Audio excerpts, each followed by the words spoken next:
ওই যে সংগঠন আছে সেই সংগঠনের যিনি নেতা আমাদের প্রেস ক্লাবের সম্পাদক উনি বলছেন মুখ্যমন্ত্রী এ ধরনের কোনো কথাই বলেননি সাবধানের জন্য। অন্য একটি সংগঠন মুখ্যমন্ত্রীর নামে বলা অভিযোগ এনে আমি ভিডিও ফুটেজ যা দেখেছি, আপনারা নিশ্চয়ই সঙ্গে ছিলেন, আপনারা বলতে পারবেন ভিডিও ফুটেজে মুখ্যমন্ত্রী এসব কথা বলে। পরবর্তী সময় দেখা গেল মুখ্যমন্ত্রী যখন বক্তব্য দেন তখন মুখ্যমন্ত্রী বিষয়টি উল্লেখই করেন। উল্লেখ করেন যে মুখ্যমন্ত্রী বলেনই নেই, তাহলে আর উল্লেখ করবে। আবার কতক্ষণ পরে সেই মুখ্যমন্ত্রীকে দেখা গেল যে সাবধান ঘটনায় কেউ যদি আহত হয়ে থাকেন তো এটা রাজ্যের স্বার্থে আপনারা সবাই একসাথে কাজ করেন।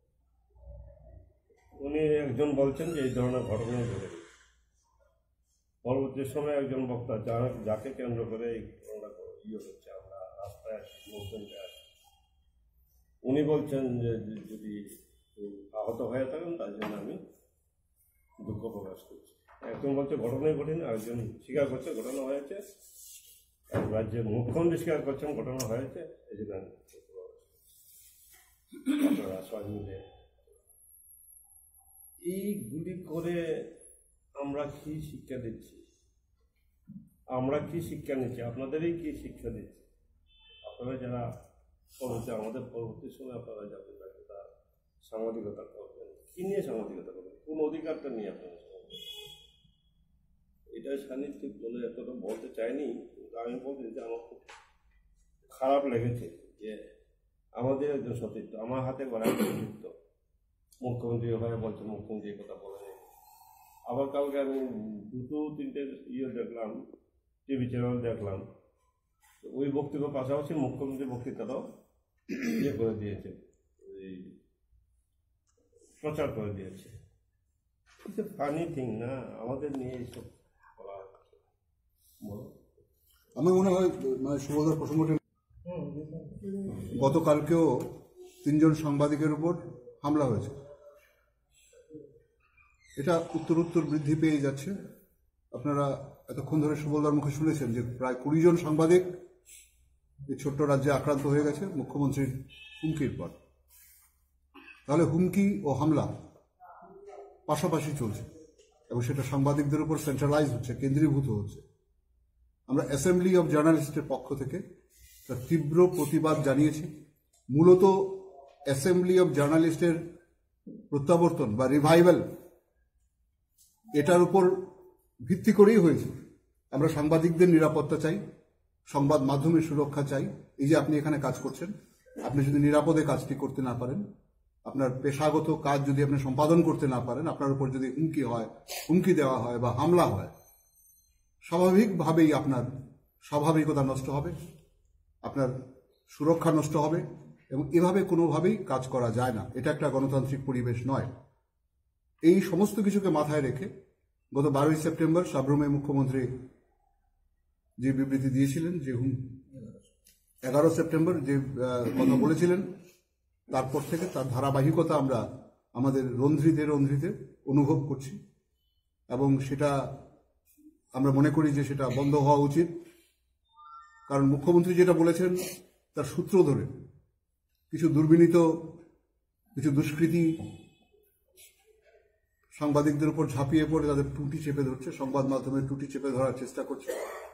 আমরা আজকে আমাদের এই রাজ্যের নতুন ডিজি মহোদয়ের সঙ্গে, ডিরেক্টর জেনারেল অফ পুলিশ, ওনার সঙ্গে কথা বলি। আমাদের অ্যাসেম্বলি অব জার্নালিস্টের তরফ থেকে একটি বড়সড় টিম আমরা ওখানে যাই সকাল 12টা নাগাদ।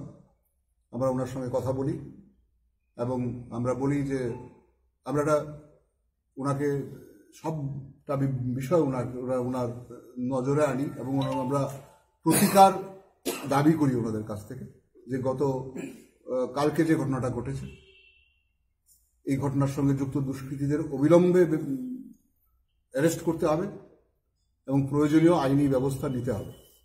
এবং এই উপলক্ষে আমরা যে দাবিগুলি উত্থাপন করেছি আজকে, সেটা হচ্ছে যারা এই ঘটনাটা ঘটিয়েছে তাদেরকে গ্রেপ্তার করতে হবে অবিলম্বে এবং নির্দিষ্ট সময়ের মধ্যে বিচার প্রক্রিয়াকে শেষ করতে হবে।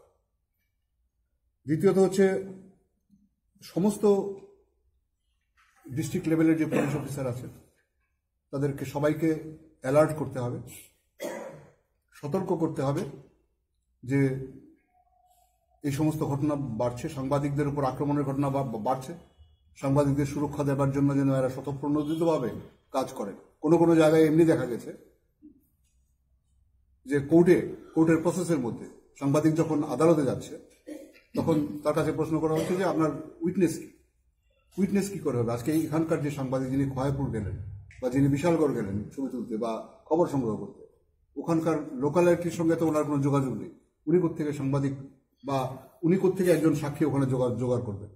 ফলে এই সমস্ত কিছু বিষয়টা যেন পুলিশের মাথায় থাকে এবং সেভাবে রেখে একজন সাংবাদিককে তার পেশাগত কাজ সম্পাদনের জন্য যেন সম্পূর্ণ অনুকূল একটি পরিস্থিতি এরা তৈরি করে দেন, আমরা সেই দাবি ওনার কাছে জানিয়েছি। আমরা জানিয়েছি যে উনি যোগ দেবার আগে আমাদের নতুন যিনি ডিজি হয়ে এসেছেন, উনি যোগ দেবার আগে অনেকগুলি ঘটনা ঘটেছে, অনেকজন সাংবাদিক আক্রান্ত হয়েছে। সেই সমস্ত যে কেসগুলি উনি যেন আবার রিওপেন করেন, আবার যেন দেখেন সেগুলি। আমরা মনে করি অনেক ক্ষেত্রেই সেইভাবে ইনভেস্টিগেশন হয়নি, সেগুলি আবার রিইনভেস্টিগেট করার জন্য আমরা অনুরোধ করেছি। আমরা অনুরোধ করেছি যে আমাদের সাংবাদিকরা যেন সম্পূর্ণ সুরক্ষিতভাবে কাজ করতে পারে এবং উনি আমাদের কথার উত্তরে জানিয়েছেন। আমাদের সম্মিলিত এওজির যে টিম ওখানে ছিল তাদের দাবির প্রেক্ষিতে উনি বলেছেন যে উনি যথাসম্ভব চেষ্টা করবেন এবং is very sympathetic to our demands, এবং আগামী দিন এমনি ঘটনা যেখানেই ঘটুক উনি শক্ত হাতে তা প্রতিহত করবেন। উনি নতুন এই রাজ্যে দায়িত্ব নিয়েছেন ডিরেক্টর জেনারেল অফ পুলিশের পদে। আমরা বিশ্বাস করি, আস্থা রাখি ওনার উপর, কারণ he is a very judicious officer, efficient officer. আমরা প্রত্যাশা রাখি যে উনি আগামী দিন ওনার কথা রাখবেন এবং সাংবাদিকরা তার কার্য সম্পাদনের ক্ষেত্রে একটা অনুকূল পরিবেশ ফিরে পাবে। পাশাপাশিভাবে আমরা বলতে চাই, আমাদের কনফারেন্স তো এর মধ্যে শেষ হয়েছে, মাত্র 4 দিন হলো আমাদের কনফারেন্স শেষ হয়েছে। 16 তারিখ আমাদের কনফারেন্স হয়েছে। এর মধ্যে আরও আমাদের অন্য বন্ধুরা যারা অন্য প্ল্যাটফর্মে আছেন তারাও একটি কনফারেন্স করেছেন গতকালকে। কিন্তু একটা বিষয় আমাদের খুব অবাক লাগে, আমরা এই প্ল্যাটফর্ম থেকে বলতে চাই যে এটা তো নির্বাচন নয়। নির্বাচনের সময় এক পক্ষ অন্য পক্ষকে দোষারোপ করে নানা রকম কথা বলে থাকে, কিন্তু সাধারণ সময়ে যেহেতু অ্যাসেম্বলি অফ জার্নালিস্ট তার পুনরাবির্ভাব ঘটেইছে শুধু মুখ্যমন্ত্রীর এই হুমকির বিরুদ্ধে প্রতিবাদ জানাবার জন্য, এবং পরবর্তীকালে আরো অনেকগুলি ইস্যু আমরা এর সঙ্গে যুক্ত করেছি, আরো অনেকগুলি বিষয়ে আমরা শেষ পর্যন্ত দেখব বা লড়াই করব ভেবেই তৈরি করেছি।